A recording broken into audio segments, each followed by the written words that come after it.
A single mistake, born of exhaustion in a dimly lit parking garage, was about to place a young mother at the mercy of a world she could not comprehend. If you believe in our mission to unearth these forgotten histories of quiet courage, consider supporting us with a super thanks. And if you already stand with Eleanor, leave a "Stay strong, Eleanor" in the comments below. The air in the hospital corridor was a stale cocktail of antiseptic, floor wax, and the quiet, pervasive scent of human worry. For Eleanor Vance, it was the smell of her life. It clung to the worn fabric of her waitress uniform, wove itself into her hair, and settled deep in her lungs like the very dust she fought to keep from her sons. She shifted the sleeping weight of 7-year-old Sammy in her arms, his small chest rising and falling in a fragile, wheezing rhythm that was finally, mercifully steady. The emergency nebulizer treatment had worked its magic again, unknotting the terrifying tightness in his airways and turning it into a manageable hum. But the fear, as always, remained, a cold, hard stone in the pit of her stomach. It was a permanent resident there, a constant reminder of the razor's edge on which their life was balanced. She pushed through the heavy glass doors, stepping from the chilled, sterile environment of the hospital into the thick, humid embrace of a late Charlotte evening in the autumn of 1971. The parking garage was a concrete beast, a multi-leveled labyrinth of deep shadows and the pale, sickly yellow light cast by sodium lamps. Its vast, repeating floors were designed for the cold logic of vehicles, but for a mind frayed by a 12-hour shift at the sun-up diner, followed by a 3-hour vigil in the ER. It was an exercise in disorientation. Sammy mumbled in his sleep, his warm breath ghosting against her neck as his head burrowed deeper into her shoulder. He was getting too big to carry like this, his lanky 7-year-old frame a dead weight that made her own weary bones ache in protest. But her arms, thin and ropey with muscle from hauling plates and coffee pots all day, would hold him until they gave out completely if it meant he could rest, if it meant she could feel the steady beat of his heart against her own. Her world had shrunk to this single precious purpose, keeping this little boy breathing. Every dime she earned, every folded dollar bill tucked away from tips, was spoken for before it even touched her purse. It went to the rent on their cramped 2-room apartment, to the milk and bread and potatoes that were the staples of their diet, and to the ever-present, ever-growing stack of doctor's bills. Most of all, it went to the tiny, expensive glass vials of medicine that were his lifeline. There was no room for error in her budget, no space for a sick day that would mean a lighter pay envelope, no time for the kind of soul-crushing exhaustion that was now a permanent resident behind her eyes. Her car, a tired 1964 Ford Falcon, its original sky blue paint faded to the color of a cloudy day, was her one concession to necessity. It was unreliable, temperamental, and had rust creeping along the wheel wells like a slow-growing disease. But it was hers. It was the chariot that carried them from their apartment to Sammy's school, to the diner, and far too often to this very hospital. She remembered parking it on the 3rd level, near a concrete pillar marked C12. Or had it been B12? The letters and numbers swam together in a greasy, indistinct haze. She navigated the rows of cars, the rhythmic squeak of her worn-out shoes, the only sound besides Sammy's soft breathing. The garage felt menacingly empty at this hour, a concrete desert populated by silent, sleeping metal beasts. She finally spotted what she thought was her car, tucked under the buzzing orange glow of a distant lamp, a dark-colored sedan parked near a pillar. B14. Close enough, her exhausted mind reasoned. In her weary state,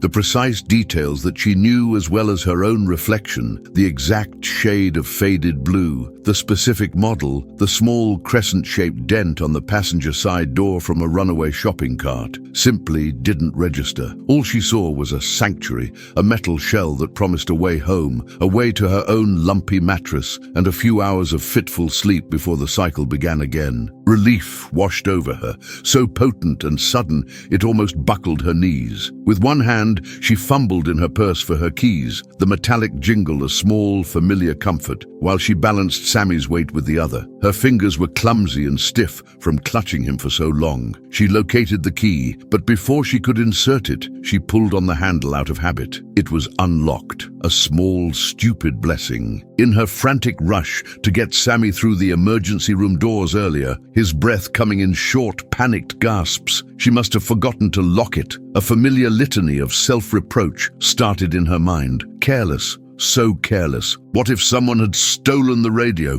What little you have to protect. But tonight the self-criticism was drowned out by sheer, grateful exhaustion. She gently opened the back door, the movement shockingly smooth and silent, so unlike the protesting groan of her own falcon's hinges. With the utmost care, she laid Sammy down on the back seat. He sank into the plush, unfamiliar upholstery, a small, fragile form, immediately enveloped by a luxury he had never known. He didn't stir. She closed the back door softly and slid into the driver's seat, pulling her own door shut behind her. It closed with a solid, satisfying thud that vibrated through the frame of the car, and that sound, so different from the hollow rattle of her falcon, was the first thing that was deeply, terrifyingly wrong. The smell hit her then, and it was the second alarm, not the familiar scent of old, sun-cracked vinyl, of spilled juice, and the faint, greasy aroma of the French fries she sometimes brought home from the diner. This was the clean, pungent scent of rich, dark leather, of expensive wood polish, and of a faint masculine cologne that spoke of a world she only ever served through a pass-through window. Panic, cold and sharp as a shard of ice, sliced through the thick fog of her exhaustion. Her eyes darted around the cabin. The dashboard was a gleaming expanse of polished walnut and chrome, the steering wheel a perfect, unblemished circle of black leather. This wasn't her car. This was a chariot of a different kind entirely. Before the thought could fully form into a plan, before she could snatch Sammy from the back seat and flee into the relative safety of the garage's shadows, a figure moved in the passenger seat. He had been so utterly still, so perfectly assimilated into the deep shadows of the cabin that she hadn't seen him at all. The sight of him made her heart seize in her chest, a painful, violent contraction of pure terror. He was a black man, broad-shouldered and ramrod straight, dressed in the crisp, immaculate green and gold of a United States Army dress uniform. His face, in the dim light, was a mask of stoic calm, his eyes dark and intensely watchful. They weren't looking at her. They were fixed on the rearview mirror, methodically scanning the empty garage behind them as if he were on watch, scanning for threats. A choked, involuntary gasp escaped her lips. Her mind scrambled for words, for an apology, for an explanation of the terrible, stupid mistake she had made. But before she could speak, his hand moved with a disciplined speed that was both mesmerizing and horrifying. He didn't reach for her. He didn't reach for a weapon. He reached for the dashboard. Click, click, click, click. The sound of the automatic door locks engaging was like 4 gunshots in the silent car, each one sealing her fate. She was trapped. Her hand flew to the door handle, pulling at it with frantic, useless tugs, her breath hitched in her throat, her mind a screaming vortex of the worst kinds of horrors. This was it. This was the moment her mother had always warned her about, the random, senseless violence of the world that could swallow a woman whole. She thought of Sammy, sleeping so peacefully and trustingly in the back, and a primal, animal terror, fierce and absolute, consumed her. The soldier said nothing. He didn't even turn his head. He simply sat there, a sentinel carved from granite, his imposing presence filling the luxurious space of the car until it felt like a coffin. His movements were slow, deliberate, utterly devoid of panic. He reached for the dashboard-mounted telephone, a piece of technology so rare and extravagant she'd only ever seen it in movies about millionaires and spies. He lifted the receiver. His gaze remained fixed on the world outside the car, his profile sharp and severe under the flickering orange lights. And then, in a voice as low and steady as a drumbeat, a voice that held no panic, no anger, only an unnerving absolute control that was more frightening than any shout, he made a single phone call. "Mr. Sterling," he said, his tone one of deep ingrained respect but also unquestionable firmness. "It's Sergeant Harris. I'm in the car. Sir, we have a situation." The name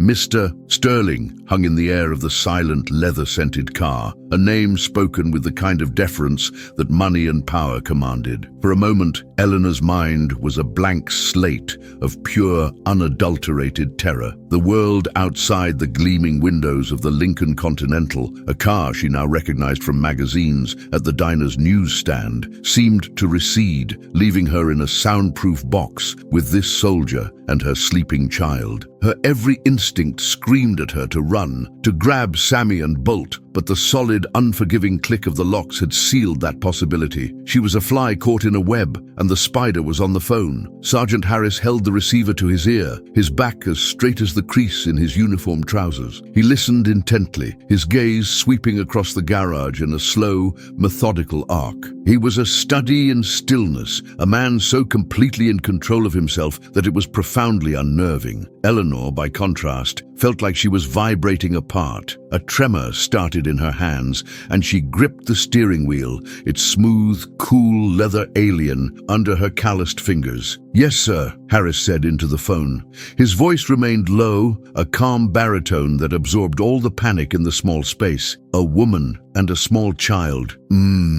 He paused, his dark eyes flicking to the rearview mirror, his gaze resting for a second on Sammy's sleeping form. "The boy appears to be sleeping. He seems unwell, pale." Another pause. Eleanor's heart hammered against her ribs, a frantic drumbeat against the sergeant's steady rhythm. She was being described, catalogued, assessed. She felt a hot flush of shame creep up her neck. It was the same feeling she got when a wealthy customer at the diner would look right through her, as if she were a piece of furniture, or when the social worker came to inspect their apartment, her pen scratching notes on a clipboard about their poverty. "No, sir, no visible threat," Harris continued. "She appears to be unarmed, frightened." He turned his head then, just a fraction, and his eyes met hers for the first time. They were not unkind eyes, she thought with a strange, detached part of her brain. They were just empty, empty of emotion, empty of judgment, empty of anything but a deep professional watchfulness. It was as if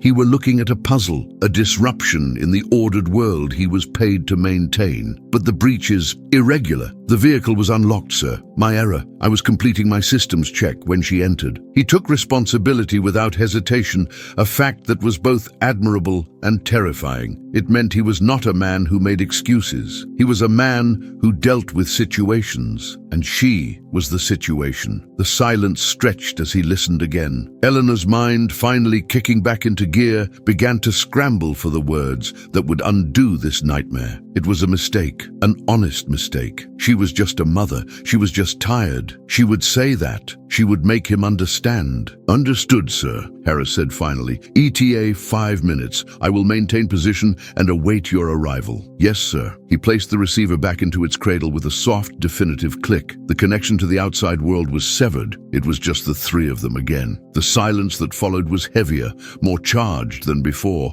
It was a waiting silence. Now was her chance. She had to speak. She had to make him see her not as a breach or a situation, but as a person. "Please," she began, her voice a reedy, unfamiliar thing. It cracked on the first word. She swallowed, forcing moisture into her dry throat. "Please, it was a mistake. I thought this was my car." Sergeant Harris turned his head fully toward her now. The movement was economical, precise. He folded his hands in his lap over the perfectly pressed fabric of his uniform. He listened. "My car. It's a Falcon." "A blue one?" she stammered, gesturing vaguely out the windshield into the orange-tinged gloom. "It's parked over there somewhere. I just came from the hospital. My son..." Her voice hitched, and she glanced into the back. Sammy was still asleep, a picture of innocence in a terrifyingly adult predicament. "He has asthma. We were in the emergency room. I'm so tired. I didn't look properly. I just saw a dark car and the door was open and She trailed off, the explanation sounding flimsy and pathetic even to her own ears. Who gets into the wrong car? Who is that careless, that stupid? The story of her life, a litany of exhaustion and bad luck, felt like a poor excuse in the face of this man's rigid competence. "I can show you," she said, her desperation growing. "My keys, my registration, it's in my purse. It's an old Ford. It's nothing like this palace." She looked around the cabin, at the polished wood and gleaming chrome, her gesture encompassing the vast gulf between her world and this one. "Please, just let us go. We won't say anything. I just want to take my son home." Sergeant Harris heard her out without interruption. His expression did not change. When she was finished, a pleading silence filling the car once more, he finally spoke. His voice, when directed at her, was not threatening. It was worse. It was impersonally calm, the voice of a man explaining an unchangeable policy to someone who could never understand it. "Ma'am," he said, and the formal address was like a wall between them. "I hear what you're saying. However, you are currently inside Mr. Sterling's private vehicle. My duty is to ensure the security of Mr. Sterling and his property. I cannot verify your story, and I will not be opening these doors until Mr. Sterling arrives and assesses the situation for himself." His words were like a death sentence to her hope. He wasn't going to listen to reason. He wasn't going to be swayed by her tears or her fear. He had orders. He had a duty, and in his world, his duty to the unseen Mr. Sterling outweighed her reality, her exhaustion, her sick child. She was nothing, a variable in an equation he had to solve for his employer. The quiet dignity of her struggle, the monumental effort it took just to get through each day, meant less than nothing here. It was simply an irregular breach. "But he's just a little boy," she whispered, her last line of defense. "He needs to get home, to his own bed." "He appears to be resting comfortably," the sergeant replied, his voice flat, betraying no sympathy. "He is in no immediate danger here." The sheer, breathtaking arrogance of that statement stunned her into silence. He, in his crisp uniform, sitting in his rich man's car, had presumed to know what her son needed. He had decided that this leather-bound prison was an acceptable substitute for home. The injustice of it was a physical blow, knocking the air from her lungs. She felt a new emotion begin to bubble up through the fear, a hot, helpless rage. How dare he? How dare this man, this servant of the rich, sit there and pass judgment on her son's well-being? They sat in a tense, suffocating silence. The only sound was the faint hum of the garage's ventilation system. Eleanor's mind raced, churning through impossible scenarios. She imagined the arrival of this Mr. Sterling. Would he be a reasonable man, or would he be angry, vindictive? Would he call the police? Her stomach clenched at the thought. What would the police think? A disheveled, exhausted woman found in a wealthy man's car at night. They wouldn't believe her story. They would see a thief, a transient, an unfit mother. They could take Sammy away from her. The thought was a shard of ice in her heart, more terrifying than any threat of jail time. The minutes stretched into an eternity. Every creak and groan of the parking garage, every distant sound of a passing car on the street below, made her jump. She watched the sergeant. He did not move. He simply sat, his gaze once again fixed on the world outside, patient and immovable as a mountain. He was waiting for his master, and then, from the back seat, came a small sound, a dry, rasping cough. "Hakak!" Eleanor's head whipped around. Sammy was stirring. He had shifted in his sleep, his face, even in the dim light, looking unnaturally pale. His brow was furrowed, and his small mouth was slightly open. He coughed again, a tight, constricted sound that she knew all too well. It was the precursor. It was the sound the tide makes just before it goes out, leaving the lungs stranded and gasping. "Sammy," she whispered, her voice tight with a new, sharper fear. He didn't wake up, but his breathing pattern changed. The easy, steady rhythm was gone, replaced by a shorter, more labored effort. Each inhale seemed to take a little more work than the last. The air in the car, once just uncomfortably stale, suddenly felt thin and suffocating. This sealed, climate-controlled luxury car was a perfect trap. The recycled air, the lingering scent of leather and polish, it was a minefield for his sensitive lungs. Her simmering rage boiled over into raw, maternal panic. She turned back to Sergeant Harris, her eyes blazing. "You have to let us out." she said, her voice low and fierce, all traces of pleading gone. "Right now. He can't breathe in here. He's going to have another attack." Sergeant Harris's gaze flickered to the rearview mirror, a brief, assessing glance. He saw the boy's distress. For the first time, a flicker of something, uncertainty perhaps, crossed his stoic face. But it was gone as quickly as it appeared, replaced by the same mask of implacable duty. "Mr. Sterling will be here momentarily, ma'am," he said, his voice still level, but with a new, harder edge to it, as if he were bracing himself. "We will wait." "We don't have a moment," she cried, her voice rising, bordering on a scream. "He needs his medicine. It's in my purse, in my car. You don't understand. His lungs are closing up. Do you want a child's death on your conscience?" Her words hung in the air, a desperate, ugly accusation. She was no longer a frightened mouse. She was a mother lioness, trapped in a cage with her cub, and she would tear the world apart to protect him. She stared at the sergeant, trying to will him to see the truth, to see the human cost of his blind obedience. But his eyes, locked on hers, were like polished stones, reflecting nothing but his own unshakable resolve. He was a soldier, and he would hold his post. The wheezing started then, a faint, high-pitched whistle with every breath Sammy took. It was a sound Eleanor knew better than her own heartbeat, a terrifying music that signaled the tightening of his airways, the slow, cruel starvation for air. It began as a whisper, a ghost of a sound, but she knew how quickly it could crescendo into a full-blown crisis. Panic, sharp and metallic, flooded her mouth. The luxurious leather interior of the Lincoln Continental, which had felt like a prison moments before, now felt like a tomb. "Did you hear that?"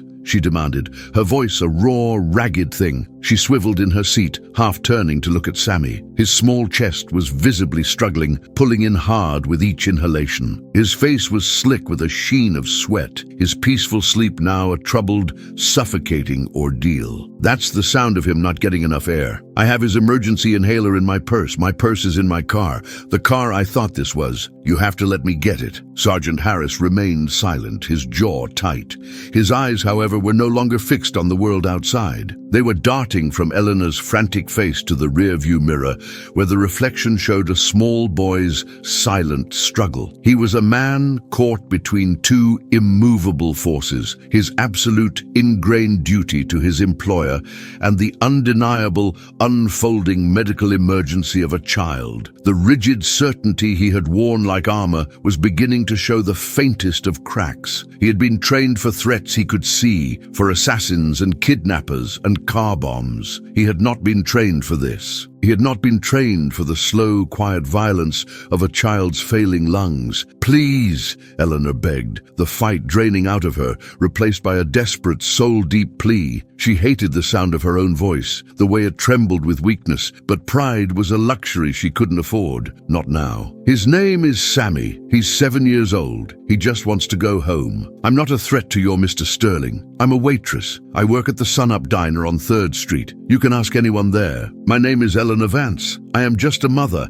and my son is sick. Can't you see that?" She was babbling, offering up the mundane details of her life as if they were credentials, as if proving her own insignificance would somehow make her less of a threat. The sergeant's large hands, which had been resting calmly in his lap, clenched into fists. It was the first sign of internal conflict he had shown, a subtle betrayal of the turmoil beneath his stoic facade. He had a protocol for everything, a flowchart of actions for every conceivable security breach. But desperate mother with asthmatic son accidentally gets in car was not a chapter in his training manual. "Mr. Sterling is on his way," he repeated, but the words had lost their ironclad finality. They sounded less like a statement of fact and more like a prayer. He was clinging to his orders, to the chain of command, because it was the only solid ground he knew in a situation that was rapidly turning to quicksand. Wheeze gasp, wheeze gasp. Sammy's breathing was louder now, more ragged.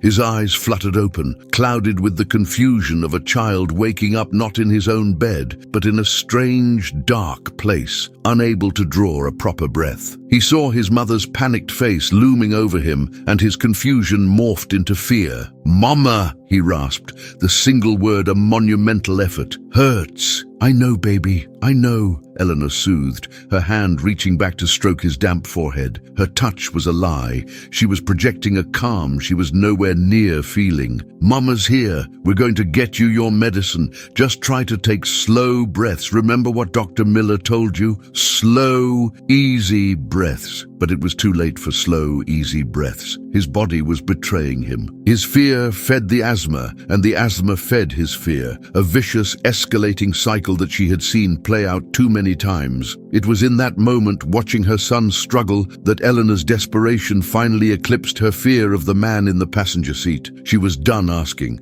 She was done pleading. She looked at Sergeant Harris, her eyes filled with a cold, hard fire. "Open the door," she said, her voice dropping to a deadly quiet. "Open it now, or I will break that window with my bare hands if I have to. You can explain to your Mr. Sterling why his car has shattered glass and a terrified sick child inside." It was an empty threat, a bluff born of absolute powerlessness, but her tone was so charged with ferocious maternal will that it carried an impossible weight. She turned her attention away from him, focusing entirely on her son. She unbuckled her seatbelt and scrambled awkwardly over the center console, a clumsy, desperate maneuver in the cramped space. She squeezed into the back, pulling Sammy into a sitting position, cradling him against her chest. "It's okay, Sammy boy," she murmured into his hair, rocking him gently. "You're okay. Mama's got you. Just focus on me." Her actions, her complete disregard for his authority and his presence, seemed to finally break through the sergeant's rigid training. He watched her, this small, fierce woman in a faded waitress uniform, ministering to her child with a desperate tenderness that was both heartbreaking and terrifying. He was a soldier. He had seen combat in Vietnam. He had seen men die, but there was something about the quiet, suffocating intimacy of this struggle that unnerved him in a way a firefight never had. This was a different kind of war, a war fought in whispers and wheezes in the back of a rich man's car. Suddenly, the brilliant, blinding glare of headlights flooded the Lincoln's interior, sweeping across the garage and illuminating the scene within like a stage play. A long black car, even larger and more opulent than the one they were in, pulled up silently behind them, its engine a low, powerful purr. The waiting was over. Mr. Sterling had arrived. Sergeant Harris straightened instantly, his training snapping back into place. He was a soldier again, his face resetting into a mask of professional composure. He reached down and, with a soft whirring sound, the power window on his side glided down. A man stepped out of the newly arrived car. He was not, as Eleanor had imagined, a portly old man with a cigar. This man was tall, impeccably dressed in a dark, tailored suit, and moved with the easy, predatory grace of a panther. His hair was thick and dark, his features sharp and aristocratic. He looked to be in his late 40s, a man at the absolute peak of his power. This was not just a rich man, this was a man who commanded worlds. This was Mr. Sterling. He walked to the open passenger window, his expensive shoes making no sound on the grimy concrete. He did not look at Eleanor or the child. His cold, grey eyes were fixed solely on his employee. "Harris," he said, his voice a low, cultured rumble that dripped with authority. "Report." Sir," the sergeant began, his voice crisp and formal. "At approximately 21:40 hours, the subject, a female civilian, entered the vehicle. She was accompanied by a male child. I secured the vehicle and immediately contacted you as per protocol. The subject claims she mistook this vehicle for her own. The child is experiencing some kind of medical distress. Asthma, the mother claims." Mr. Sterling's gaze finally shifted, his eyes sweeping over the interior of his car. He saw Eleanor, her face pale and tear-streaked, clutching her son. He saw the boy, his small body trembling, his breath a ragged, painful whistle. His expression was one of profound, icy annoyance. This was not a security threat. This was a mess, a dirty, inconvenient, lower-class mess cluttering up the back seat of his pristine automobile. "Get them out of my car," he said, his voice flat and dismissive. He spoke as if he were ordering a stain to be removed from the upholstery. "Sir," Harris said, a note of something, hesitation, caution, creeping into his tone. "The child is unwell. She says his medication is—" "I don't care what she says," Sterling cut him off, his voice sharp with impatience. "Her carelessness is not my concern. The situation is an embarrassment. Remove them now." He turned his back on them then, a gesture of absolute dismissal, and began inspecting the side of his car, running a manicured finger along the flawless paint, as if checking for scratches, as if their very presence might have somehow tarnished it. The sergeant looked from his boss's unforgiving back to Eleanor's pleading eyes. He had his orders. They were clear, direct, and unambiguous. But for the first time in his long decorated career, Sergeant Marcus Harris felt the cold, hard certainty of the chain of command waver. He looked at Sammy, whose face was now tinged with a frightening bluish pallor around his lips, and he heard not the wheezing of a stranger's child, but the echo of his own younger sister's desperate gasps for air years ago, before a similar attack had stolen her from his family. He made a decision. It was a small rebellion, a tiny crack in the monolith of his duty, but it was a rebellion nonetheless. He did not unlock all the doors. He did not remove them as instructed. He unlocked one. Click. The lock on Eleanor's driver's side door disengaged. He looked at her, and for a fleeting second, his eyes were not empty. They held a silent, urgent command. Go. Now. Eleanor didn't need to be told twice. She didn't pause to thank him, didn't waste a second. She fumbled for the handle, her heart pounding with a mixture of terror and a wild, surging hope. She pushed the heavy door open and scrambled out, pulling a gasping Sammy into the cool, damp air of the garage. The freedom was dizzying. She ran. She didn't look back at the soldier or at the powerful man who saw them as nothing more than dirt. She ran past rows of cars, her son's labored breathing a painful rhythm in her ear, her mind laser-focused on a single image, her own rusted, beat-up, beautiful Ford Falcon, and the life-saving medicine tucked inside her worn leather purse. The garage air, thick with the fumes of gasoline and damp concrete, felt shockingly clean and fresh in Eleanor's lungs after the sterile, perfumed atmosphere of the Lincoln. She ran, her cheap, worn-out shoes slapping against the grimy floor, a frantic, uneven rhythm that matched the panicked beat of her heart. Sammy was a dead weight in her arms, his head lolling against her shoulder, his breaths coming in short, sharp, whistling gasps. Each wheeze was a needle prick of terror in her soul. She could feel the vibrations of his struggle through his thin pajamas, a fragile, trembling life she was desperately trying to hold on to. Her eyes scanned the rows of parked cars, the different shapes and shades of metal blending into a confusing, monstrous landscape under the flickering orange lights. C12. She had to find C12. The numbers and letters she'd barely registered hours ago were now a holy grail,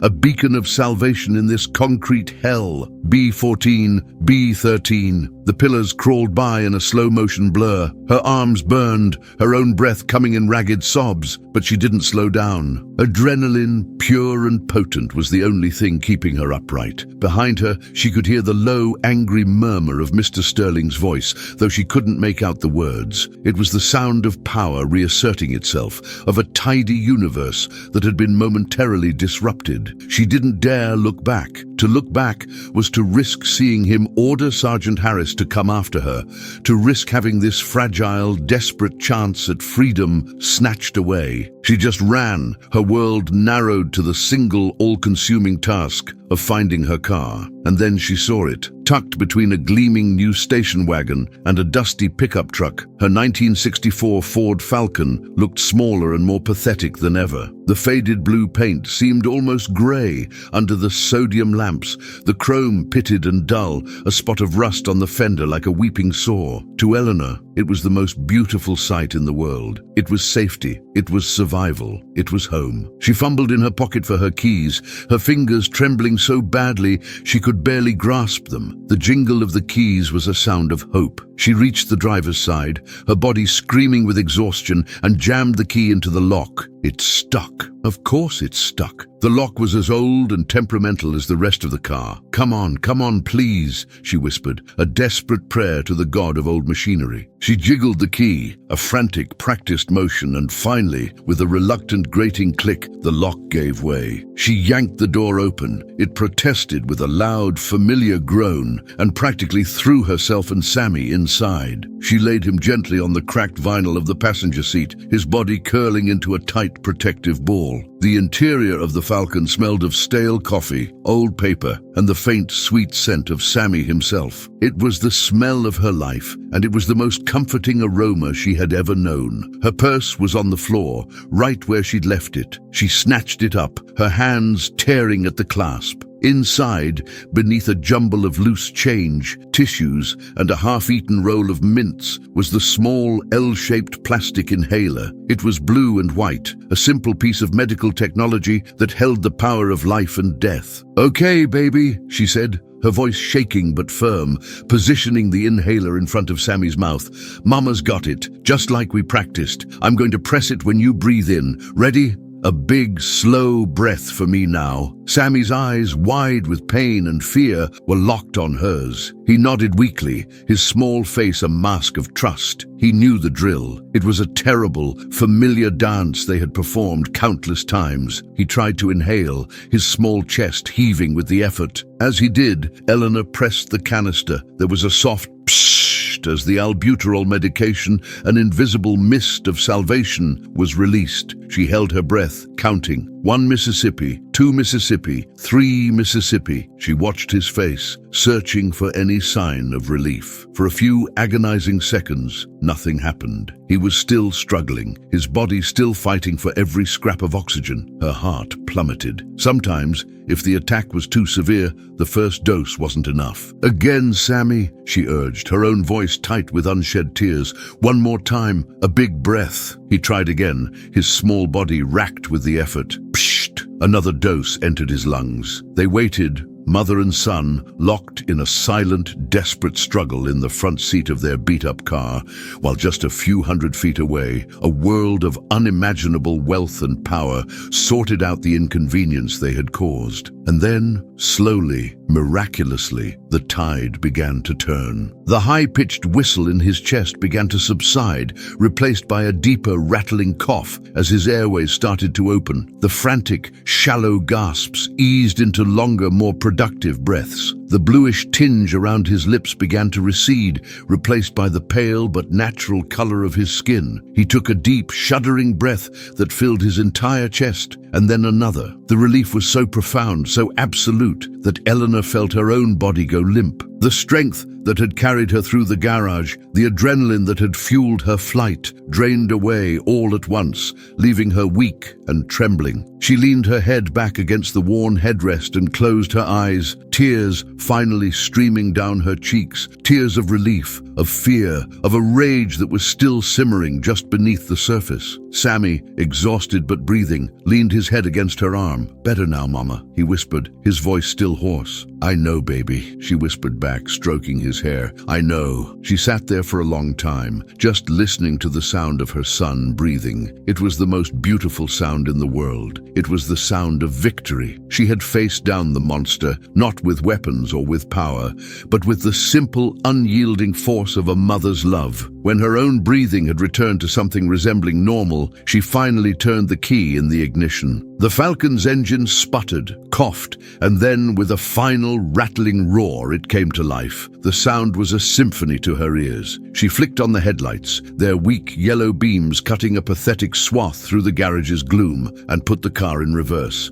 As she backed out of the space, her headlights swept across the scene she had fled. The 2 black luxury cars were still there, parked like sleek predators. Mr. Sterling was now standing by the open door of his Lincoln, speaking to Sergeant Harris. The sergeant stood at perfect attention, his face unreadable, his hands clasped behind his back in a parade dress stance. He looked like a statue, a loyal soldier receiving his orders after a minor skirmish. If Eleanor's courage in this moment has moved you, her refusal to be erased, a super thanks is the most direct way to help us continue to honor souls as resilient as hers. Her fight was not just for her son's breath, but for her own dignity. As Eleanor drove past, keeping as wide a berth as the lane would allow, Mr. Sterling turned his head. His cold grey eyes met hers through the windshield. There was no recognition in them, no anger, no sympathy. It was the look one might give an insect that had briefly flown into one's house before being swatted out. It was a look of complete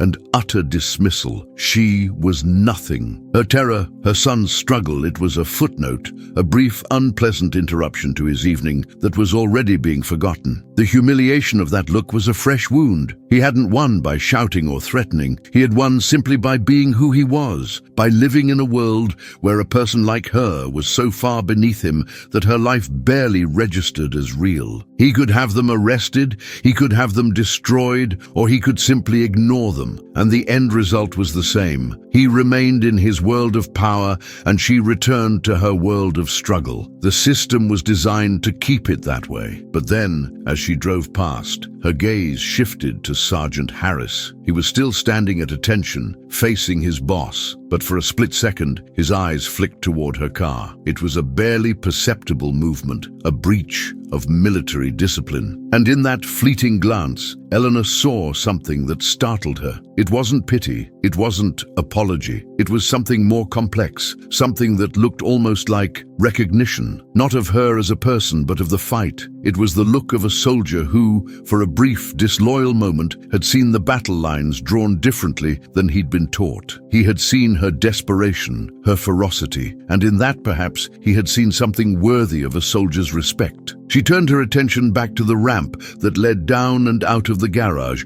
out into the real world. The sergeant's silent act of defiance, that single unlocked door, had saved her son. It was a debt she could never repay, a strange and unspoken alliance forged in a moment of crisis between two people from opposite ends of the social spectrum. He was a servant of the powerful, and she was one of the powerless. But for a few critical seconds, he had chosen to see a human being instead of a security breach. It was a small thing, a tiny act of grace in a world that seemed to have none. But tonight, it had been everything. The drive home was a blur of streetlights and shadows. Eleanor held the steering wheel in a white-knuckled grip, her body still thrumming with the aftershocks of adrenaline and fear. Beside her, Sammy had drifted back to sleep, his breathing now deep and even, a steady, reassuring rhythm in the rattling cabin of the Falcon. Each peaceful breath he took was a testament to their narrow escape. A small victory wrested from the jaws of a terrifying indifference. But the relief was tainted, soured by the bitter taste of humiliation.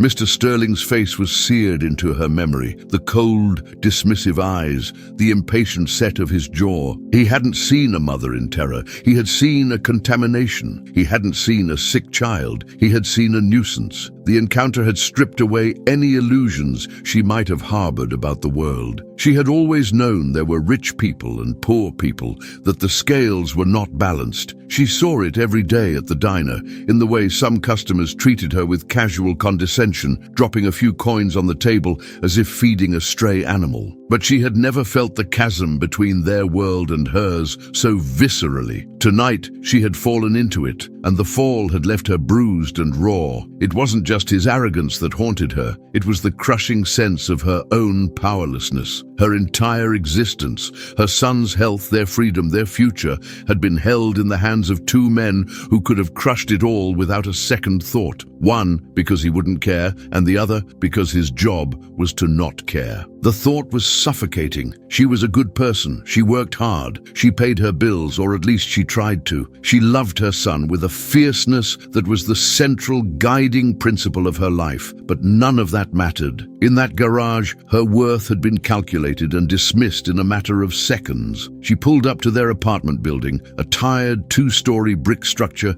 with peeling paint and a lingering smell of boiled cabbage in the hallways. Home. It had never looked so much like a sanctuary. She gently woke Sammy, who was groggy and limp with exhaustion, and carried him up the creaking stairs to their second-floor apartment. apartment. Inside, she laid him in his small bed, tucked the thin, patched quilt around him, and stood watching him for a long time, her hand resting lightly on his chest, feeling its steady rise and fall. He was safe, for now. But sleep offered Eleanor no escape. Her dreams were a chaotic replay of the night's events, the images distorted and menacing. The parking garage became a vast, unending labyrinth. The click of the door locks echoed like prison bars slamming shut. Mr. Sterling's face loomed over her, his eyes like chips of granite, and Sergeant Harris stood by, his face a blank, unmoving mask. She kept running, searching for her car, for the inhaler, but her legs were heavy as lead, and Sammy's wheezing grew louder and louder until it filled the world. She woke with a gasp, her heart pounding, the sheets damp with a cold sweat. The next day, she moved through her shift at the diner in a daze. The clatter of plates, the sizzle of bacon on the griddle, the endless calls for more coffee, the familiar sounds of her workday seemed to come from a great distance. She smiled at her customers, refilled their glasses, and scribbled their orders, her body going through the motions, while her mind was miles away, back in that concrete tomb. Every time a nice car pulled into the parking lot, a jolt of anxiety went through her. She half expected to see a long black Lincoln Continental slide into a space, to see Mr. Sterling walk through the door, his cold eyes scanning the room. Her friend and fellow waitress, a sharp-witted woman named Brenda, who had seen it all, noticed her distraction. "You look like you've seen a ghost, Elle," Brenda said, leaning against the counter during a rare lull. "Everything okay with Sammy?" Eleanor hesitated. How could she explain what had happened? It sounded insane. "I got into the wrong car. A soldier locked me in, and his millionaire boss told him to throw us out while my son couldn't breathe." It sounded like a scene from a movie, not something that happens to a waitress in Charlotte, North Carolina. It felt shameful, like an admission of a colossal, unforgivable stupidity on her part. "He had another bad attack last night," she said, telling a small, safe piece of the truth. "We were at the hospital late." Brenda's face softened with immediate, genuine sympathy. "Oh, honey, that's rough. The little guy can't catch a break, can he?" She patted Eleanor's arm. "You let me know if you need anything. I can cover the end of your shift if you need to get home to him." Brenda's kindness was a small, warm light in the cold fog of Eleanor's anxiety. It reminded her that her world wasn't entirely populated by Sterlings and their silent enforcers. There was goodness here too, but the fear lingered. What if Mr. Sterling had taken down her license plate number? What if he was a powerful man in the city, a man with connections? Could he make trouble for her? Could he find a way to hurt her, to take Sammy? The fear was a poison, seeping into every corner of her life, turning her sanctuary of home into a place of anxious waiting. A week passed, then two. The acute terror began to fade, but it was replaced by a low-grade, persistent hum of anger. The sheer, naked injustice of it all ate at her. Why should a man like Sterling have so much power?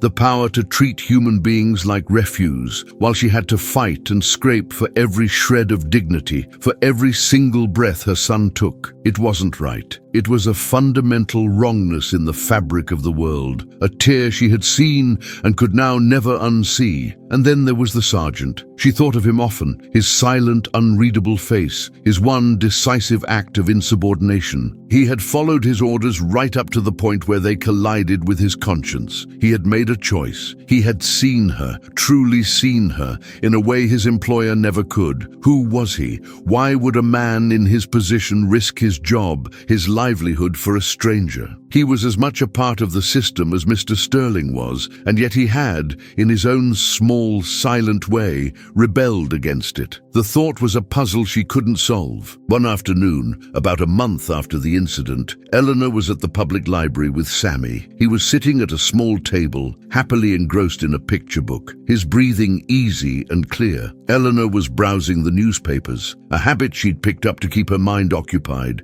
She skimmed the local headlines, the society pages, the business section, and then a photograph made her stop cold. It was a picture from a charity gala, a group of smiling, well-dressed people holding champagne glasses. In the center of the group, looking directly at the camera with an air of supreme confidence, was Mr. Sterling. The caption identified him. Jonathan Sterling, CEO of Sterling Industries, a leading government defense contractor. The words hit her like a physical blow. Defense contractor, government. That explained the soldier. Sergeant Harris wasn't just a private chauffeur or a bodyguard. He was likely military personnel, assigned to protect a man of immense strategic importance, a man who built weapons, a man who profited from war. Her mind reeled. The pieces of the puzzle clicked into a new, more sinister configuration. This wasn't just about a rich man and a poor woman. This was about the vast,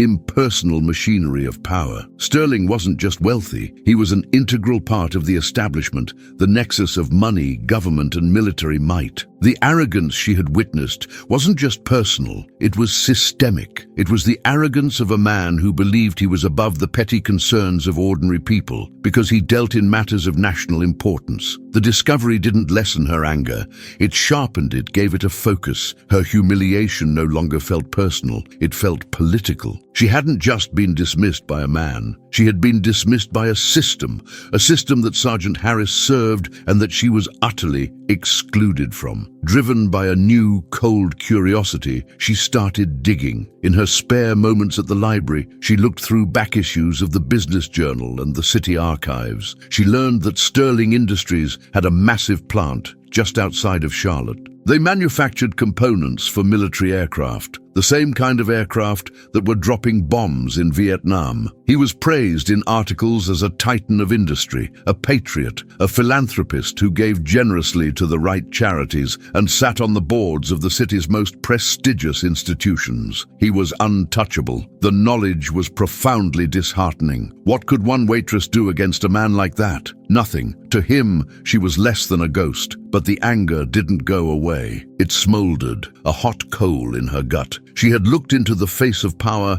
and it had looked straight through her. The injustice of it demanded a response. She didn't know what it would be, or how she could possibly achieve it. She had no money, no influence, no power of her own. All she had was the truth of what had happened in that garage, a memory that now felt less like a trauma and more like a testimony. And she had the face of a soldier, a man who had, for one brief moment, chosen humanity over duty. It was not much to go on, but it was a start. The knowledge of Jonathan Sterling's identity changed everything. It transformed her random, terrifying encounter from a personal slight into a confrontation with a vast, impersonal entity. Sterling Industries wasn't just a name on a building. It was a symbol of the power that shaped the world, a world that had no room for the small emergencies of a woman like her. The anger that had been a smoldering coal in her gut now had a name and a face, and it began to burn with a steady, determined heat. But what could she do with it? Rage without power was just a poison that consumed the person who held it. Eleanor knew she couldn't fight Sterling directly. He was a giant, and she was less than an ant. Any attempt to publicly accuse him would be crushed. Her story, pitted against the word of a pillar of the community, would be dismissed as the ravings of a delusional, troublemaking woman. They would paint her as a liar, a thief, or worse, an unstable mother unfit to care for her child. The system that protected men like Sterling was expertly designed to discredit and silence people like her. She had one vulnerable point, Sammy, and she knew they would not hesitate to use it against her. So, her focus shifted. It wasn't about revenge, not anymore. That was a fool's game. It was about something else, something she couldn't quite name yet. Justice, accountability, or maybe it was simply a refusal to be erased, a refusal to let her story and her son's suffering be nothing more than an inconvenient footnote in Jonathan Sterling's evening. Her thoughts kept circling back to the one anomaly in the equation, Sergeant Marcus Harris. He was the key. He was the witness. He was the one person in that garage, besides her and Sammy, who knew the truth. He was also an employee, a soldier, a man bound by duty and a chain of command. Why had he unlocked that door? Had it been a moment of pity, a flicker of conscience, or something more? She found herself clinging to that single act of defiance as a piece of evidence that the world wasn't entirely composed of heartless power. She had to find him. It was a wild, improbable idea, fraught with risk. What would she even say to him if she found him? Thank you, accuse him, ask him for help? She didn't know. But the need to understand, to confront the only other person who shared her memory of that night, became an obsession. Her quest began with the only clue she had: his name and rank, Sergeant Marcus Harris, U.S. Army. The Army was a vast, bureaucratic machine. Finding one sergeant without a unit designation or service number was like finding a specific grain of sand on a beach. She went back to the library, but this time she wasn't looking in the business section. She started researching the structure of military liaisons for high-level civilian contractors. She learned about special security details, about the kind of protection afforded to men like Sterling, whose work was deemed vital to national security. Days turned into weeks. She spent her mornings before her shift and her one day off, poring over military directories, public records, and newspaper archives at the library, all while Sammy sat patiently at a nearby table, coloring or reading. It was a painstaking, often fruitless search. She felt like a detective in a storybook, except her only tools were a library card and a stubborn refusal to give up. People in the library began to recognize her, the quiet, tired-looking woman who always sat at the same table, surrounded by stacks of books and documents, her brow furrowed in concentration. One rainy Tuesday, her search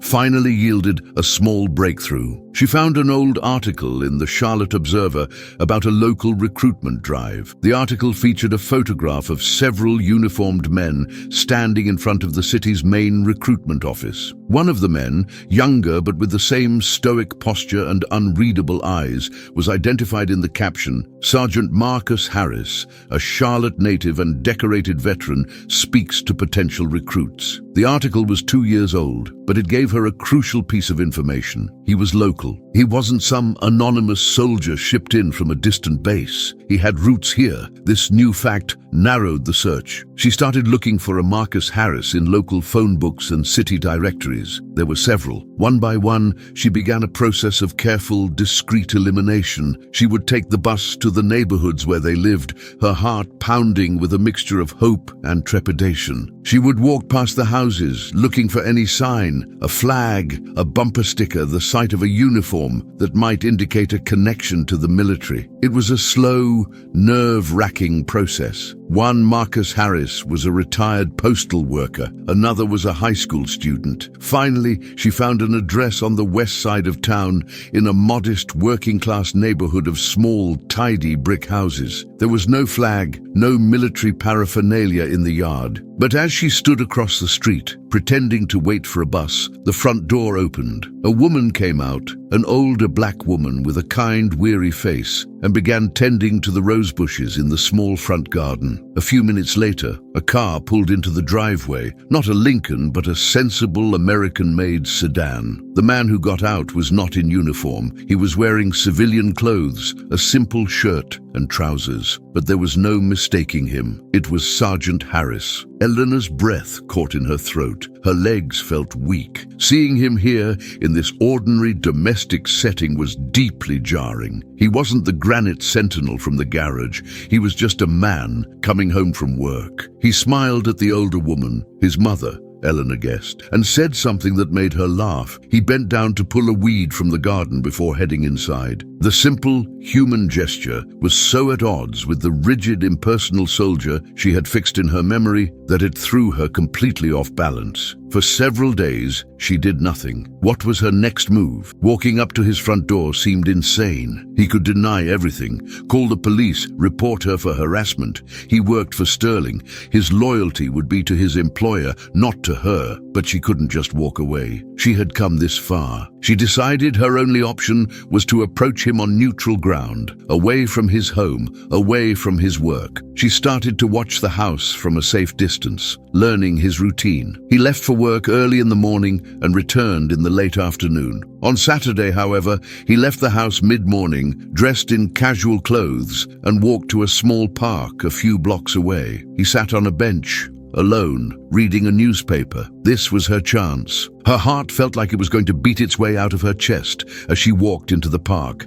Sammy was at Brenda's for the afternoon, a rare favor she had called in. She was alone. She approached the bench slowly, her hands clammy, her throat dry. He looked up from his paper as she drew near, his eyes narrowing slightly in vague recognition before his professional training kicked in. His face became a blank mask. He knew exactly who she was. He didn't speak. He just watched her, his body tense, his posture subtly shifting into one of guarded readiness. "Sergeant Harris," she said, her voice barely a whisper. "Do I know you?" he asked, his voice low and flat. It was a denial, but a weak one. They both knew the truth. "You do," she said, finding a sliver of courage. "My name is Eleanor Vance. About a month ago, my son and we were in your car, in the hospital parking garage." He folded his newspaper with deliberate precision, placing it on the bench beside him. He did not invite her to sit. "I think you're mistaken," he said, his eyes scanning the park around them, checking for observers, for threats. "Please," she said, her voice gaining a bit of strength. "I'm not here to make trouble. I know who you work for. I know who he is. I'm not going to the police or the newspapers. I know that would be useless." Her words seemed to surprise him. He had likely expected hysterics, threats, demands. Her calm, pragmatic assessment of her own powerlessness was not what he was prepared for. He finally looked at her directly, and his eyes were cold. "Then what do you want?" he asked. It was the question she had been asking herself for weeks. What did she want? "I want to know why," she said, the words tumbling out. "Why did you unlock the door? You had your orders. You could have just thrown us out, left us there. Why didn't you?" He was silent for a long moment, his gaze distant. The sounds of the park, children laughing on the swings, the distant traffic, filled the space between them. When he finally spoke, his voice was different. The hard, professional edge was gone, replaced by a deep, resonant weariness. "My sister died of asthma when she was 9, he said, not looking at her, but at some point in the middle distance. "We were poor. Our parents couldn't always afford the doctor, the medicine. One night she had an attack, a bad one. We waited too long to get her to the hospital. By the time we got there, it was too late." He paused, his throat working. "When I heard your boy, I heard her." The confession was so raw, so unexpected, it left Eleanor speechless. The mystery of his action was solved,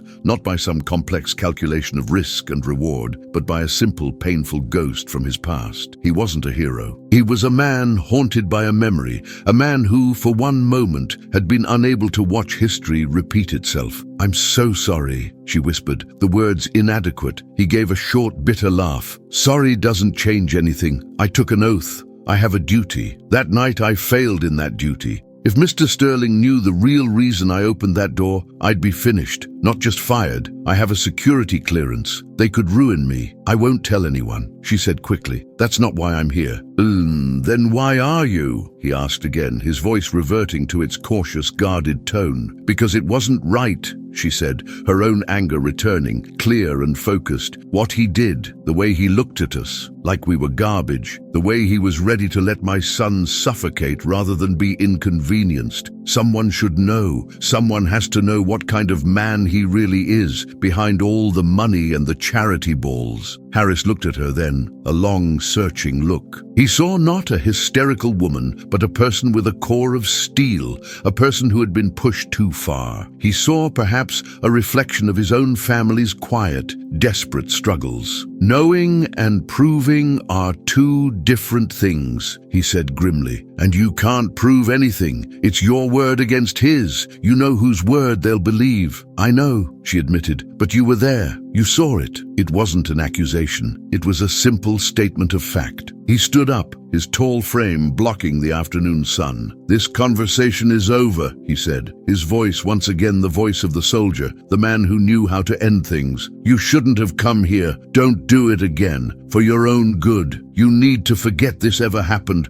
Go home and take care of your son." He turned and walked away without another word, leaving her standing alone by the bench. She watched him go, his back straight, his stride purposeful. She had her answer, and it had left her more alone than ever. She had found the one witness to her truth, and he had just told her to bury it. Eleanor walked away from the park feeling a profound and unsettling mixture of vindication and despair. She had found her answer, the human reason behind the soldier's mechanical facade. Sergeant Harris wasn't a hero who had defied a tyrant. He was a haunted man who had briefly acted to quiet the ghosts of his own past. His confession, born of a shared and painful history of poverty and illness, created a strange, invisible bond between them. But it was a bond he was determined to sever. His final words, cold and dismissive, were a clear warning. He had drawn a line, and she was not to cross it. He had chosen his side, and it was not hers. His survival depended on his loyalty to the system that employed him, the very system that had so casually dismissed her. She felt a bitter sense of hopelessness settle over her.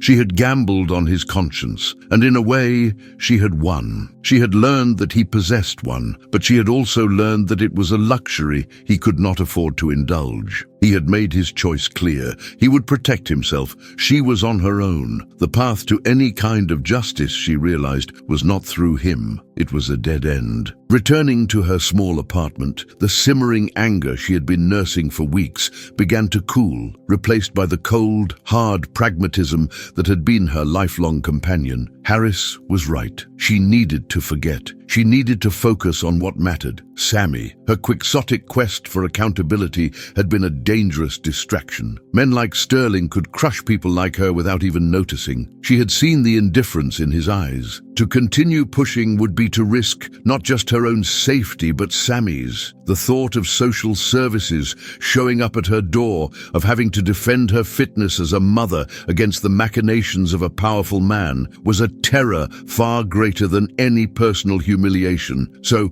she tried to let it go. She threw herself into her work at the diner, taking on extra shifts whenever they were available. She saved every spare dime, creating a small, secret emergency fund, a buffer against the next inevitable crisis. She focused on Sammy, reading to him every night, taking him to the park on her day off, celebrating every clear, easy breath he took as a victory. She tried to rebuild the walls of their small, fragile world, to make it a fortress of love and routine that no outside force could penetrate. But the memory of that night in the garage was a splinter embedded too deep to be ignored. It would surface at unexpected moments. The sight of a black car, the scent of expensive cologne on a customer, the sound of a wheezing breath from an elderly man at the bus stop. Any of these could transport her back to that leather-lined prison. The injustice of it was a persistent low-grade fever in her blood. She had been wronged, profoundly wronged, and the fact that the perpetrator would never even have to acknowledge it felt like a fundamental flaw in the universe. One evening, a few months later, Brenda slid into the booth across from her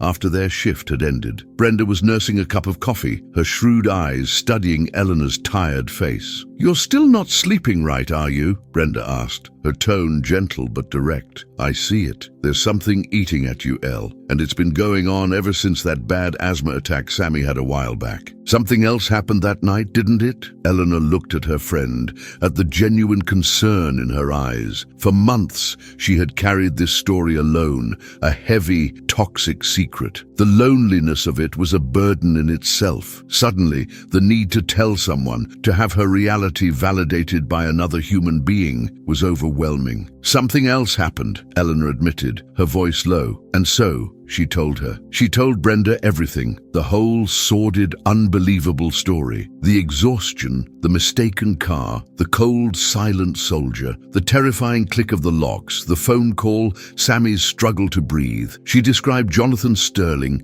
his immaculate suit, his cruel, dismissive eyes, and the final, humiliating glance that had erased her. She even told her about finding Sergeant Harris, about his sister, and about his warning to her. Brenda listened without interruption, her expression shifting from disbelief to shock, and finally to a hard, simmering anger that mirrored Eleanor's own. When Eleanor finished, the diner was quiet, the only sounds the hum of the refrigerator and the distant clatter of the night cook cleaning the grill. "Son of a bitch," Brenda breathed, her voice tight with fury. "The richest man in Charlotte, Mr. Philanthropist of the Year, left your baby to suffocate in the back of his fancy car. He didn't care. Eleanor said, the simple statement holding the weight of the entire experience. We were just a mess he had to clean up. That's not just wrong, Elle. That's evil, Brenda said, her fist clenched on the tabletop. And that soldier, what a piece of work, hiding behind his uniform. He let us go, Eleanor felt compelled to add, a strange residual loyalty to the man who shared her secret. He could have just followed orders. Don't you make excuses for him,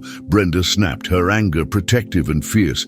He did the bare minimum a human being should do, and now he's telling you to shut up and take it because he's scared of losing his precious job driving around a monster? That's not honor. That's cowardice. Hearing it put so bluntly was a shock. Eleanor had viewed Harris through a complex lens of gratitude and disappointment. Brenda saw it in starker terms, a man who had chosen the side of the oppressor. So what are you gonna do? Brenda asked, her eyes searching Eleanor's. Nothing, Eleanor said, the word tasting like defeat. What can I do? Harris was right. It's my word against his. They destroy me. Brenda was silent for a moment, tapping a thoughtful rhythm on her coffee cup. Brenda was older than Eleanor, had been a waitress for 20 years, and had a cynical, street-smart wisdom that Eleanor often relied on. You're right, you can't fight him head-on, Brenda agreed. Going to the cops or the paper would be like a mouse declaring war on an elephant. The elephant wouldn't even notice the declaration before it stepped on you. She took a sip of her coffee. But that doesn't mean you have to do nothing. What else is there? Men like Sterling, Brenda said, leaning forward, her voice low and conspiratorial. They have two things they care about, their money and their reputation. You can't touch his money, but his reputation, that's different. That's built on lies. The story of the great man, the philanthropist, the patriot. You know the truth. The truth is a weapon, Elle, even if you can't shout it from the rooftops. What good is a weapon if you can't use it? Eleanor asked, confused. You don't use it like a club. You use it like a seed, Brenda explained. You have a story, a true one. It's powerful. You just need to find the right place to plant it. Not in the newspaper where his lawyers can kill it, but someplace else. Somewhere it can grow in the dark. Brenda's words were cryptic, but they sparked something in Eleanor's mind. For months she had been thinking in terms of a direct confrontation, a battle she knew she would lose. Brenda was suggesting a different kind of fight, a quieter, more patient form of resistance, not a war, but a whisper campaign. The idea was terrifying, but also electrifying. It was a way to fight back without putting herself and Sammy in the direct line of fire. But how? Who would she tell? And who would believe her? I wouldn't even know where to start, Eleanor confessed. You start with who you know, Brenda said simply. You start with the people he doesn't see, the people like us. The maids who clean his house, the caterers who work his parties, the valets who park his car. People talk, stories spread. You just have to tell the right one to the right person. It was a long shot, a ridiculously long shot, but it was better than the suffocating silence she had been living in. It was a plan, a small, fragile, audacious plan. It was a way to reclaim the story that had been stolen from her, to take the narrative of her humiliation and turn it into a testament of Sterling's hidden cruelty. That night, for the first time in months, Eleanor slept without dreaming of parking garages and locked doors. She dreamt instead of a single tiny seed planted in the dark, rich soil of secrets. She had no idea if it would ever sprout, but for the first time, she felt the flicker of a new and dangerous kind of hope. She wasn't just a victim anymore. She was a woman with a weapon, and she was finally starting to figure out how to use it. Brenda's idea, as audacious as it was, gave Eleanor something she hadn't had in months, a sense of agency. The plan was not about grand justice or public retribution. It was a quiet, insidious form of truth-telling, a guerrilla war fought in whispers. It was a strategy born of the diner, a place that was a crossroads of the city where conversations were overheard, gossip was exchanged, and the lives of the rich and powerful were dissected by the people who served them. Brenda, with her years of experience, understood the city's hidden circulatory system, the network of service workers who moved invisibly through the homes and offices of the elite, seeing everything and saying nothing, at least not to their employers. The first step was to identify the right soil in which to plant the seed. It couldn't be random gossip, it had to be strategic. Brenda knew a woman named Maria, whose cousin Sophia worked for a high-end catering company that was frequently hired for events in the wealthy neighborhoods of Myers Park and Eastover, where men like Jonathan Sterling lived. Sophia's been working those parties for 10 years, Brenda explained to Eleanor over coffee one morning before their shift. She knows who's having an affair, who's secretly broke, and who treats the staff like dirt. She's the town crier for the downstairs crowd. The opportunity came a few weeks later. Sophia's company was catering a large charity benefit that Sterling Industries was sponsoring. Jonathan Sterling would be there, the guest of honor, lauded for his civic generosity. It was the perfect moment, a stark contrast between his public image and the private truth Eleanor held. Brenda arranged for Eleanor to meet Sophia a few days before the event, in the back booth of the diner after the lunch rush. Sophia was a small, sharp-eyed woman with hands that were never still. She listened to Eleanor's story with an unnerving, focused intensity. She didn't interrupt with questions or exclamations of shock. She just listened, her dark eyes missing nothing, weighing every word. When Eleanor finished, Sophia was silent for a long time, stirring her iced tea, the clinking of the spoon against the glass, the only sound. "I've seen him," Sophia said finally, her voice low. "Sterling, he never looks you in the eye. He talks to his wife or his guests, and you're supposed to just know what he wants. A plate cleared, a glass refilled, your furniture that moves." "Yes," she nodded slowly, a grim confirmation. "I believe you. This story has the feel of him." That was all she said. There was no promise to spread the story, no grand declaration of solidarity, but in her eyes, Eleanor saw a deep, weary understanding. Sophia knew the world of men like Sterling. She had polished their silver and served their champagne, and she knew the coldness that often lived behind the polite public smiles. On the night of the benefit, Eleanor was a wreck. She sat in her small apartment, imagining the scene, the glittering chandeliers, the clinking glasses, the powerful people congratulating each other on their own magnanimity. And somewhere in that glittering world, a seed of truth was being planted. Sophia would not be shouting it from the rooftops. She would be telling it quietly, in the kitchen, to the other waiters, the bartenders, the dishwashers. She would frame it not as an accusation, but as a sad, shocking story she'd heard. "Did you hear about what happened to my friend's friend? A waitress with a sick little boy?" Letting it spread organically, a virus of truth in a hermetically sealed environment. The story began to move through the city's service industry like a current in a hidden river. A bartender who worked the Sterling event also worked weekends at a private country club. He told the story to a locker room attendant who told it to one of the caddies. A valet who parked Sterling's car that night mentioned it to the doorman at a luxury condominium building. The story was always the same. The single mother, the sick child, the locked car, the cold dismissal. It was a simple, powerful, and deeply human drama. Crucially, the story was never linked directly to Eleanor. It was always a story about someone else knew, giving it the plausible deniability of gossip while retaining the core of its emotional truth. It became a piece of urban folklore among the city's working class, a cautionary tale about the true nature of the powerful. They couldn't prove it,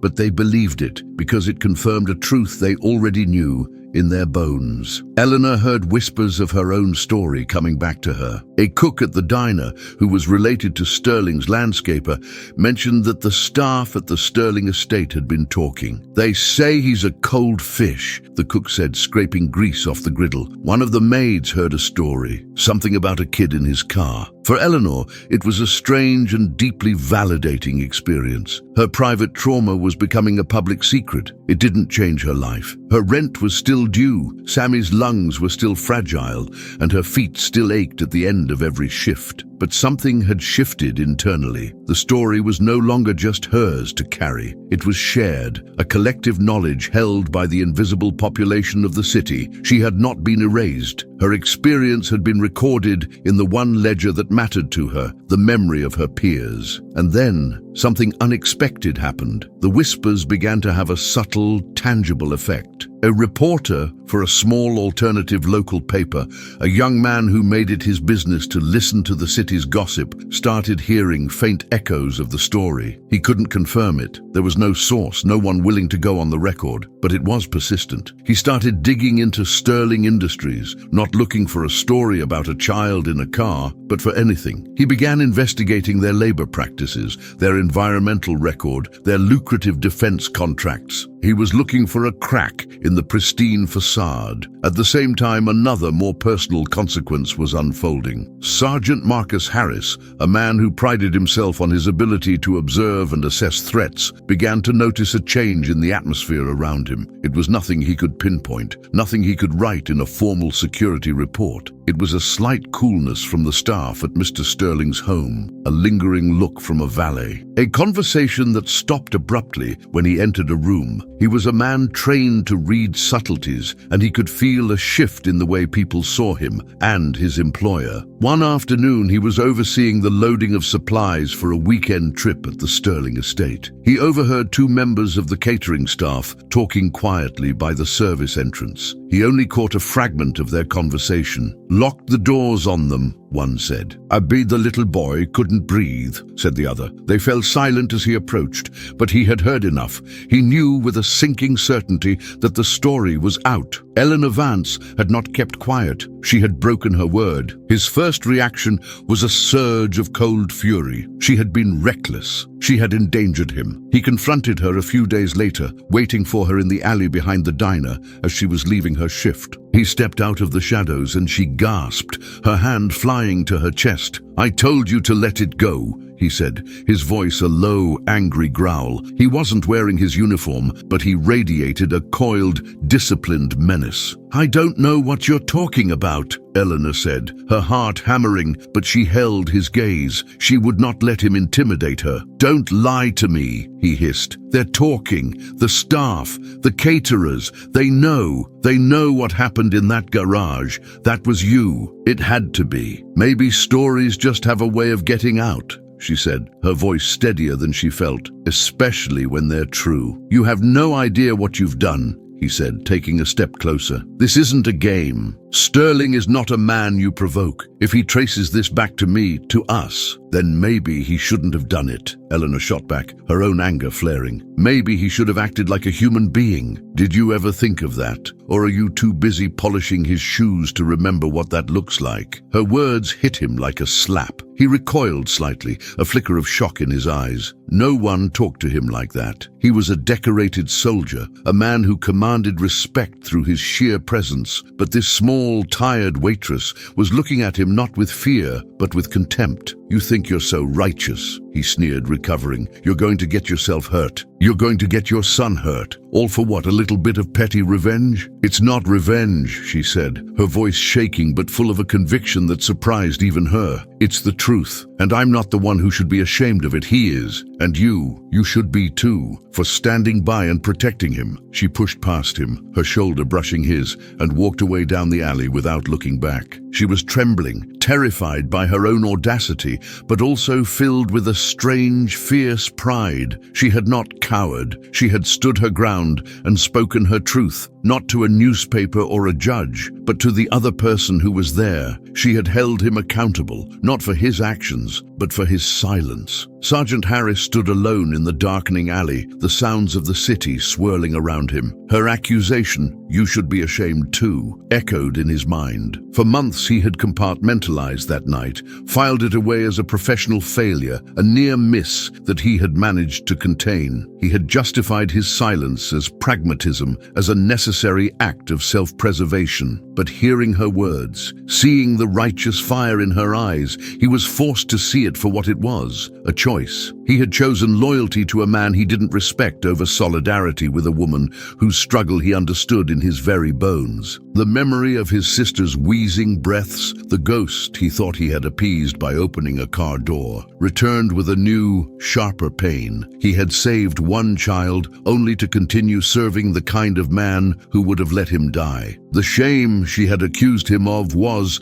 he realized with a sickening clarity, entirely justified. The confrontation in the alley left Sergeant Harris profoundly shaken. Eleanor Vance's words had bypassed his soldier's discipline and struck at something deeper, a part of him he had long kept dormant, his conscience. "You should be ashamed too." The accusation replayed in his mind, stripping away the justifications he had carefully constructed. He had told himself his silence was a matter of survival, a pragmatic choice in a world where he was a pawn, not a player. But Eleanor, with her fierce, powerless dignity, had reframed it as a moral failure. She wasn't asking him to be a hero, only to be a man who stood on the side of what was right, and he had failed that simple test. He went through the motions of his job in the following weeks, a quiet storm raging inside him. The world he had once seen in clear, unambiguous lines of duty and protocol now seemed murky and compromised. He watched Jonathan Sterling with new eyes. He saw the casual cruelty, the dismissive wave of a hand to a maid, the impatient tapping of fingers when a driver was a few seconds late. He had always seen these as the eccentricities of the powerful, the friction of a superior mind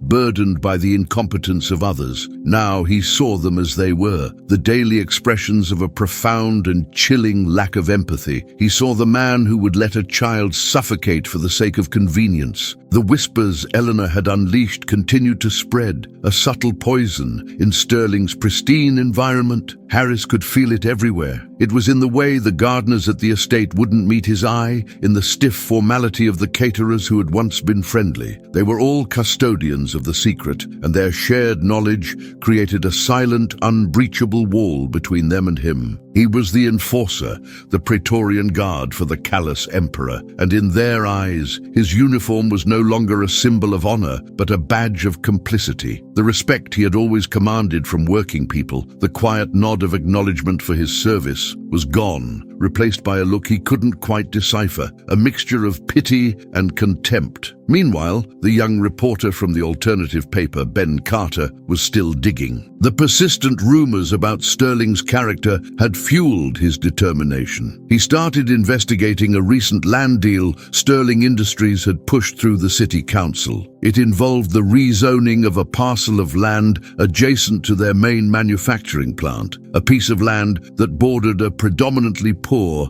black neighborhood. The company had claimed it was for a new community park, a philanthropic gesture that had earned Sterling glowing press. But Carter, prompted by an anonymous tip, started looking into the soil and water reports for the area. What he found was damning. For years, the Sterling plant had been dumping industrial solvents, byproducts of their manufacturing process, into a small, unlined runoff pond on their property. The chemicals had been slowly leaching into the groundwater, contaminating the very land they were now so generously donating for a park. The soil was toxic. More than that, the contamination was spreading, seeping toward the wells and foundations of the neighborhood next door. Sterling's gift wasn't a park. It was a liability, a toxic wasteland he was trying to offload onto the city, cloaked in the language of charity. Carter had the science, but he needed a human element. He needed a source from inside the company. His investigation led him to a disgruntled engineer who had recently been fired from Sterling Industries for insubordination. The engineer, a man named Frank, had been the one to raise internal alarms about the contamination years earlier, and he had been systematically silenced, marginalized, and eventually dismissed. Frank was bitter, but he was also terrified of Sterling's reach. He would talk, but only off the record. Carter had a powerful story, but it was built on anonymous sources and complex environmental data. It was strong, but it could still be buried by Sterling's army of lawyers. Sergeant Harris knew nothing of this investigation, but his own internal crisis was reaching a breaking point. The shame Eleanor had ignited in him was now a constant, burning presence. Every time he opened the door of the Lincoln for Sterling, every time he stood guard while Sterling smiled for the cameras, he felt like a traitor to his own past. to the memory of his sister, to the struggling family he had come from. The breaking point came during a drive back from a business meeting. Sterling was in the back seat, speaking on the car phone to a politician. He was laughing, a cold, empty sound. "Don't worry about the zoning commission," Sterling said. "I've made a significant contribution to Judge Miller's re-election campaign. He's a very reasonable man. The park will be seen as a jewel for the city. Nobody needs to look too closely at the dirt." Hearing those words, so casual, so confident in their corruption, something inside Sergeant Harris finally snapped. It was the same cold indifference, the same absolute disregard for the lives of others that he had witnessed in the hospital garage. This time, the victim wasn't one child, but an entire community of them. Children who would be playing on poisoned ground, all for the sake of Sterling's profit and public image. That evening, Harris went home and sat in his small, neat living room for hours, staring at a photograph on the mantelpiece. It was of him and his sister, taken a year before she died. They were children, smiling, gaps in their teeth. He was standing with his arm around her, a fierce, protective older brother. He had failed to protect her then, and he was failing to protect others now. He made a decision. It was the most difficult, the most dangerous decision of his life. He picked up the phone book and looked up the number for the Charlotte Chronicle, the city's small, independent newspaper. He asked to speak to Ben Carter. They met the next day in a secluded corner of a public library, far from the prying eyes of Sterling's world. Harris was in civilian clothes, his posture tense, his eyes scanning the room constantly. Carter, a young man with an intense, hungry look, could barely contain his excitement. He knew who Harris was. He had seen him in countless newspaper photos, a stoic shadow always standing behind Jonathan Sterling. "I can't tell you how I know what I know," Harris began, his voice low and steady. "I will not be your named source. If you ever reveal my identity, I will deny everything. Do you understand?" Carter nodded, his pen poised over his notebook. "Understood. You'll be deep throat." Harris didn't smile. "I heard Mr. Sterling on the phone. He was talking about Judge Miller. He said he had made a contribution to his campaign and that the judge was a reasonable man regarding the zoning for the park." Carter's eyes widened. This was it. This was the missing link. The explicit connection between Sterling's money and the political favors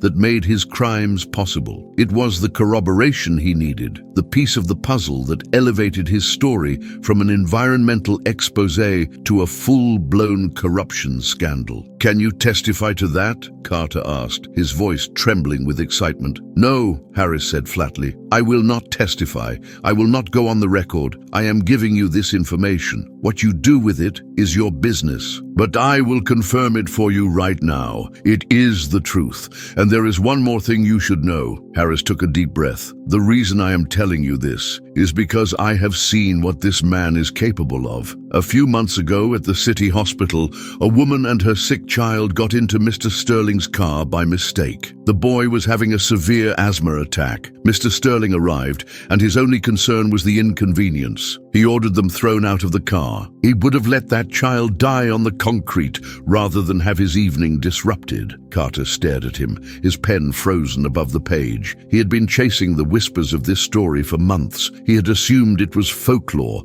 a potent but unprovable rumor. And now here was the source, the eyewitness, delivering it to him. "My God," Carter whispered. "It's true. It's true," Harris confirmed, his voice heavy. "He is a man who believes that the lives of other people are worthless. The poisoned park, the sick child in the car, it's the same story, it's the same man." Harris stood up. "That's all I have for you. I've done my part. Now you do yours." He turned and walked away, melting back into the anonymity of the library, leaving Ben Carter staring at his notes, his heart pounding. He now held a bomb in his hands. The story that ran on the front page of the Charlotte Chronicle a week later was an explosion. It led with the meticulously researched evidence of the toxic land and the corrupt zoning deal. But the final paragraphs were the ones that truly captured the city's imagination. Citing a highly reliable source with intimate knowledge of Mr. Sterling's affairs, Carter laid out the story of the hospital garage. He told of the single mother, the asthmatic son,